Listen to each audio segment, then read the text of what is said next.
Во вестите на Имнет телевизија ќе гледате: сведоштва сеќавања дружба. Акцијаши од цела Македонија и странство денеска во Штип се одбележува јубилеј 50 години од првата младинска работна акција со која се изгради патот Штип-Лачковица во должина од 43 километри.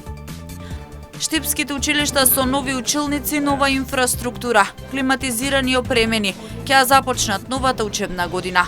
Активности се предвидени и во текот на годината. Климатските промени директен удар врз оризот, родот намален за 30%. Оризопроизводителите од Кочанско велат пред почетокот на жетвата се забележуваат помали кластови со помалку оризови зрна. Ако се купи ајвар за пипер, корнишони за туршија и смокви за сладко, нема пари за лекови. Зимницата станува луксус и се поретко се прави. Цената на производите е една од причините, ама овде влијае и тоа што нема млади.